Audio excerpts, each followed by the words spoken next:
돈이 집안에 없다 보니까 이제 의지하는 영역이 커져서 그런 거거든요. 어떤 부모들은 말이에요. 50대 정도밖에 안 돼서 아이들이 20대, 30대 이제 취직을 했는데 그때부터 부모가 일을 하지 않고 자식들이 월급으로 살아가는 집들도 있습니다. 기생의 의미가 굉장히 커요. 부모의 능력이 있으면 최선을 다해서 끝까지 일하고 자기의 삶을 독립적으로 유지하는 거 굉장히 중요해요. 자식도 마찬가지죠. 커가면서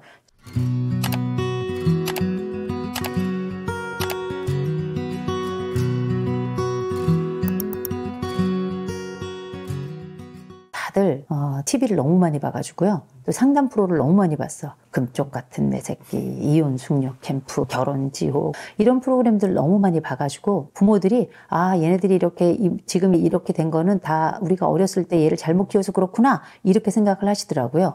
물론 우리가 실수한 부분들, 부모들이 실수하는 부분들이 있겠지만 그게 다가 아니라는 거 먼저 말씀드리고요. 아이들이 그렇게 인생에서 어려운 지점을 가지고 와서 이런저런 얘기하잖아요. 이 아이 잘 컸다고 생각합니다. 이 친구는 잘 컸어요. 왜냐? 부모를 그래도 믿고 와서 이런 얘기를 할 수 있는 건 부모에 대한 신뢰가 있다는 거거든요. 부모가 야 그건 내가 너를 잘못 키워서 그런 것 같다 이런 얘기를 하는 건 부모가 완전히 상황을 잘못 이해하고 있다라고 하는 거예요.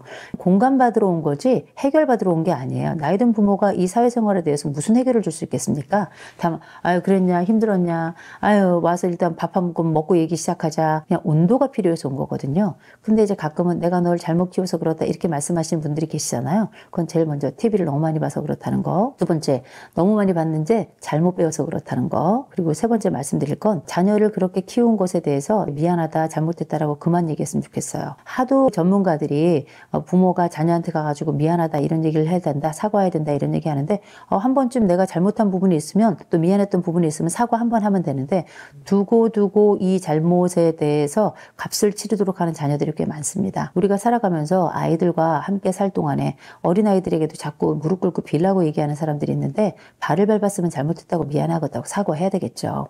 그런데 살아가면서 부모가 하는 실수에 대해서 아이들에게 서로 얘기할 수도 있을 거예요. 다만 이런 얘기는 해야 됩니다. 그걸 미안해할 게 아니고요. 진짜 부모들은 내가 이런 부분들이 있었는데 이런 노력을 했다. 이런 지점들은 좋아진 점이 있다. 근데 아마 부족한 지점은 좀 있었을 것이다. 그래도 네가 잘 커줘서 고맙다. 부모가 이런 얘기 했으면 좋겠어요. 지금 나이가 10살, 20살 넘어서 30살, 40살 됐는데 이제 와서 무릎 꿇고 빌고 싹싹 빌면 자녀들이 전 행복합니다. 사과를 받아서 아주 개운합니다. 이렇게 얘기할 것 같죠? 오히려 분노가 더 올라와요. 그럴 거면 왜 그렇게 했어요? 그렇게 할 것 같으면 그런 말을 하지 말았어야 될 거 아니에요? 이런 얘기하면서 오히려 부모의 남은 생에 멱살을 잡으려고 한단 말이에요. 부모도 다 실수하는 존재죠. 불완전한 존재이고요. 한심하고 멍청하고 때로는 돌아보면은 정말 미안한 것뿐인 게 또 부모입니다. 폭삭 속았을 거기 보니까 부모는 지난날이 사무치고 자식은 부모가 잘못한 것만 기억난다던가 이런 표현이 있더라고요. 그 표현 너무 좋아서 제가 적어놨는데 물론 부모가 착해가지고 지난날에 내가 자식들에게 미안했던 거 많이 생각나고 또 좋은 부모들이라는 게 최선을 다했지만 미안한 거 죄책감만 또 남는 게 부모 아니겠습니까? 그런데 부모들이 죄책감이 있더라도 삼가해야 될 말이 있다고 생각해요. 뭐냐면 자식들한테 미안한 지점이 있어서 아유 미안해서 이런 게 참 미안하다라고 얘기해야 되겠지만 두 가지를 더 얘기하셔야 돼요. 그런데도 내가 그게 못났지만 나름 그대로 최선을 다한 거였어. 부족했지만 내가 한심하고 모질라고 못 배우고 해가지고 잘 몰라서 그랬을지 모르겠지만 내가 나름 최선을 다해서 한 게 그거야 라고 얘기를 하셔야 돼요. 또 한 가지 내가 그렇게 부족했는데도 불구하고 네가 이만큼 커져서 고맙다. 잘 커져서 고맙다. 이런 얘기 같이 해주셔야 돼요. 안 그러면 자식들은 잘못됐다 미안하다 말하면 거기에 대한 값을 반드시 치르도록 할 거고요. 또 한 가지 최선을 다하지 않은 것에 대해서도 남은 생에도 나무랄 거고요. 최종적으로 네가 잘 컸다는 말을 하지 않으면 나는 영원히 못 큰 사람이 될 거라고 생각을 해요. 이런 일종의 마감의 말, 마침표의 말을 반드시 해주셔야 된다는 거. 이런 부분에 있어서 내가 너에게 좀 미안한 지점이 있었다. 그러나 내가 부족했지만 나로서는 그때 당시 내가 최선을 다한 게 그거였다. 그때 더 배우고 더 알았으면 그렇게 하지 않았을 텐데 그때는 몰라서 그게 나에겐 최선이었다. 마지막으로 그럼에도 불구하고 네가 잘 커져서 이런 얘기를 할 수 있는 용기도 가져서 참 고맙다. 이런 얘기를 해주시는 게 굉장히 중요하다고 생각합니다. 삼각관계라는 개념이 있죠. 부모 싸움 할 때 갑자기 엄마가 애 불러놓고 야 니네 아버지가 어떤 줄 아니? 이러면서 애를 끌어당겨가지고 전혀 관계없는 제3자가 부부관계에 끼어들어 삼각관계를 형성하는 정서적으로는 굉장히 치우치게 만들고 또 세상에 대해서 또 적대적 관계를 만드는 좋지 않은 현상인데 이런 삼각관계가 어렸을 때만 존재하는 게 아니에요. 이런 것들은 생애 성장에 가면서 부모 간의 대화 그리고 정서적인 위로 공감이란 이름으로 계속 반복되거나 강화됩니다. 근데 이게 나쁜 게 아니에요. 그럴 때도 있는 거거든요. 아니 뭐 우리가 부모 자식 간에 니네 아버지가 얼마나 웃긴지 아냐 뭐 이렇게 얘기할 수도 있고, 아우 엄마 언니가 얼마나 웃긴지 알아, 언니는 쓰레기야 뭐 이렇게 얘기할 수도 있고, 다 그런 겁니다. 그런데 이게 단기로 끝나는 것이 아니라 장기적으로 하나의 정서적 줄기를 이루는 것처럼, 물줄기처럼 그렇게 쭉 간다면 이거는 다른 한쪽을 완전히 메마르게 만드는 방식이에요. 그래서 상대에게 댐을 쌓게 하고 그 댐에 따라 가지고 그 물을 방류하지 않으면 그 반대쪽에 있는데 완전히 고갈돼서 죽는 거 아니겠습니까?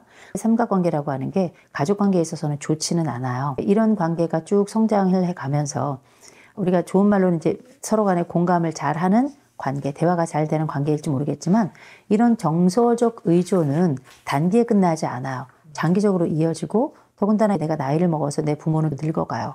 근데 내 엄마가, 내 아버지가 나한테 너무 의존해요. 정서적 의존뿐만 아니라 경제적으로도 의존하고 많은 것들로 의존해요. 나이가 들면 자신감이 떨어지고 친구가 줄어들어요. 자식들에게 의지할 게 많아지기는 해요. 이를테면 공적인 업무를 처리한다든지, 컴퓨터와 관련된 부분이라든지, 스마트폰과 관련된 부분이라든지, 이런 거는 부모들이 잘 할 수가 없어요. 심지어 나 키오스크도 제대로 잘 못하니까. 그러면 부모가 마치 우리가 두 발로 걷지 못할 때 지팡이 하나 짚으면서 이제 똑바로 살아가기 위해서 하나의 도움을 좀 받는 것처럼, 자식이 그렇게 부모에게는 이런 지팡이 역할을 해주는 것 저는 굉장히 중요하다고 생각합니다. 왜냐하면 아이가 어렸을 때 걷지 못하고 할 때 부모가 아이를 반짝 안아서 이 아이가 잘 걸어갈 수 있도록 손잡아주면서 그렇게 아이의 발달과 성장을 도모했던 거잖아요. 그렇게 부모의 발달을 도와주는 게 자식의 역할이고 영역이라고 생각을 해요. 문제는 뭐냐면 이 과정이 좀 과도한 부모들이 있습니다. 이 과도한 부모들 같은 경우는 자식들에게 좀 부담이죠. 엄마 친구들과의 싸움과 관계를, 나 지금 공부하고 직장 가야 되는데 퇴근하고 온 사람 붙잡고 나서 365일 그런 얘기를 하면 얼마나 힘들고 피곤해요. 아이들이 함께 성장하면서 부모가 아이들을 키워내는 과정에 돈도 쓰고 했겠지만, 갓 20살 넘고 30살 이렇게 넘어서 사회적으로 막 시작하려는 이 자녀의 모든 금액을 다 뺏어가지고 부모가 자기 생활비로 쓴다면 그것도 말이 안 되는 거잖아요. 이건 역시 돈이 집안에 없다 보니까 의지하는 영역이 커져서 그런 거거든요. 어떤 부모들은 말이에요, 좀 심할 경우는 50대 정도밖에 안 돼서 아이들이 20대, 30대에 취직을 했는데 아이의 그때부터 부모가 일을 하지 않고 자식들의 월급으로 살아가는 집들도 있습니다. 기생의 의미가 굉장히 커요. 부모도 부모의 능력이 있으면 최선을 다해서 일하고 끝까지 일하고 자기의 삶을 독립적으로 유지하는 거 굉장히 중요해요.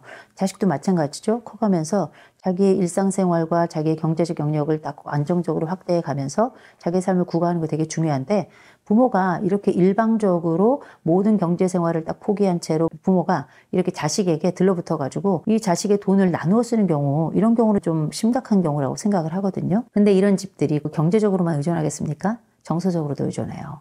모든 것으로, 판단과 결정 모든 것으로 의존합니다. 근데 이런 경우 참 안타깝고, 근데 부모들이 그렇게 나에게 다가오고 마치 나의 삶을 점령하듯이 이렇게 오는데 어쩌라고 굉장히 어렵고, 심지어 내가 밀어내려고 하기엔 나를 완전히 점령한 상태, 더 이상 내가 움직이지 않으면 이 집이 움직이지 않는 이런 양태가 된 경우들이 꽤 많이 있거든요. 착취적 부모도 있어요. 의존한다고 얘기하지만 엄밀히 말하자면 착취적인 겁니다. 자녀가 자기의 삶을 독립적으로 영위하지 못하게 하고 이 부모를 부양하고 부모의 삶을 챙기느라고 자기의 개인적인 일을 전혀 하지 못하게 하는 건, 이거는 좀 착취라고 생각해요. 예를 들어 부모가 아픈 경우, 갑자기 좀 아파진 경우로 좀 다를 수 있겠지만, 그런 경우를 하더라도 아이가 바깥에 활동하지 못하고 24시간 전적으로 다른 삶을 다 내팽개치고 나만 돌보고 있다면 저는 이건 조금 문제가 있다고 생각을 합니다. 어떻게 해야 되냐면, 부모가 나에게 다가와서 내 삶을 점령한다고 느끼고 너무 의존이 좀 심해서 내 삶이 의존의 담요 속에 완전히 가려져서 빛이 안 보인다고 생각되는 경우가 있잖아요. 이거는 내가 결정해야 돼요. 어떻게 결정해야 되냐면, 부모가 나에게 의존해 올 때 그 퍼센티지나 정도를 내가 결정해서 제가 여기까지는 하겠습니다만 여기서 이상은 불가능합니다라고 얘기를 해야 돼요. 초반에 경계를 잘 지어놓지 않으면 경계는 계속 의존할 수밖에 없는 부모 입장에서는 계속 안으로 진입해 들어올 수밖에 없는 거거든요. 자식 입장에서 보면 너무 내가 벅차고 때로는 침범이라고 느낀단 말이에요. 그럴 때 내 경계를 잘 지켜야 부모도 여기까지는 가능하지만 여기까지는 안 되겠구나라는 걸 알게 되는 순간이 와요. 그때부터는 부모도 약속과 경계를 지키게 되는 거거든요. 그래서 우리가 부모를 부양하거나 아니면 부모와 정서적인 관계를 유지하는데 그거를 침범이라고 생각하거나 너무 부담스럽게 생각하거나 용돈을 일부 드린다든지, 집에서 여기서 먹고 자면 나도 돈을 내야 될 거 아니에요. 그럴 경우는 집안 전체에서 10만 원, 30만 원 이렇게 내가 내야 될 돈을 낼 수 있겠죠. 그런데 그게 아니라 전적으로 온 가족이 나에게 들러붙어 가지고 나 없으면 이 집안이 돌아가지 않는다. 이런 경우에는 차갑고 냉정하게 들지 모르겠지만 경계 정하셔야 됩니다. 내가 삶을 살아야 내 가족도 사는 거예요.